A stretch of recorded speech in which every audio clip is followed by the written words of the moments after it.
থলুৱা নিবনুৱাক নিযুক্তিৰ বঞ্চনাৰ বিৰুদ্ধে সাংসাৰী এইমছত উত্তাল প্ৰতিবাদ।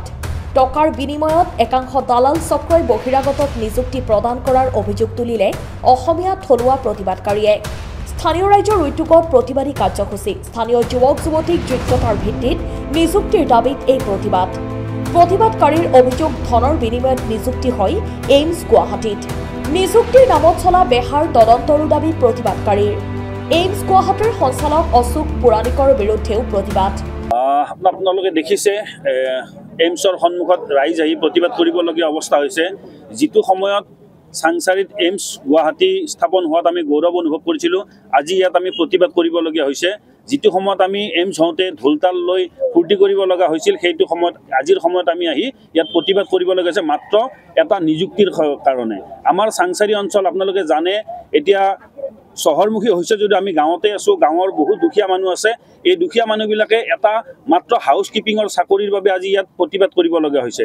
আৰু তাতকৈ দুখৰ কথা, আমাৰ অজ্ঞাতে, ৰাইজৰ অজ্ঞাতে ইয়াতে গোপনে কিছুমান ব্যক্তিয়ে ধনৰ বিনিময়ত চাকৰি দি থকাটো ইয়াতে সকলোৱে স্পষ্ট হৈ পৰিছে। আৰু সেয়েহে আমি আজি ইয়াত প্ৰতিবাদ কৰিবলৈ বাধ্য হৈছোঁ। যদি সম্পূৰ্ণ নিকাভাৱে চাকৰি হ'লহেঁতেন আমাৰ ল'ৰা ছোৱালী নহ'লেও আমাৰ প্ৰতিবাদ কৰিবলগীয়া নাছিল। কিন্তু ইয়াত যিহেতু গোপনে গোপনে ধনৰ বিনিময়ত চাকৰি দি আছে, বাহিৰৰ পৰা ল'ৰা গোটাই আনিছে, সেইকাৰণে আমি ইয়াত প্ৰতিবাদ কৰিবলগীয়া হৈছে। আজি চাওক, চাংচাৰীৰ মানুহখিনিৰ পৰা পইচা বিচাৰাত অলপ অসুবিধা আছে, স্থানীয় ব্যক্তি হয়, গতিকে আমাৰ চাংচাৰীখিনি বঞ্চিত হৈছে।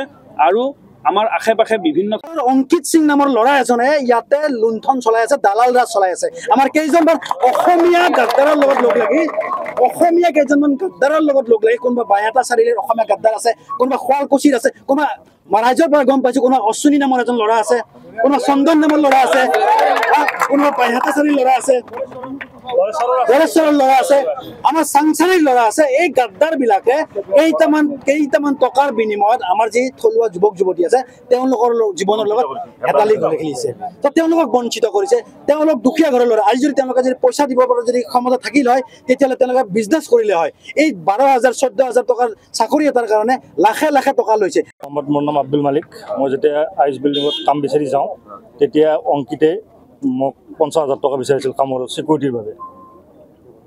পইচা নিদিয়াৰ বিনিময়ত মই মানে এতিয়ালৈকে চাকৰিটো পোৱা নাই। চিকিউৰিটি অংকিত সিং ইয়াতে কৰ্মৰত চিকিউৰিটিৰ ইনচাৰ্জ হয় তেখেত। আইচ বিল্ডিঙত যেতিয়া মই কামত বিচাৰি গৈছিলোঁ, তেতিয়া মোক 50,000 টকা খুজিছিলে, পইচা বিচাৰিছিলে।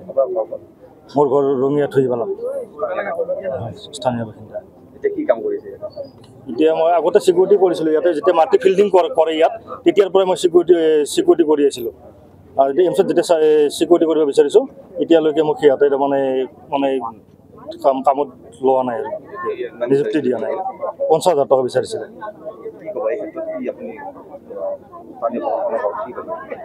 স্থানীয় প্ৰশাসনে এইটো তদন্ত কৰিব লাগে বা টকা লোৱাটো বন্ধ কৰিব লাগে।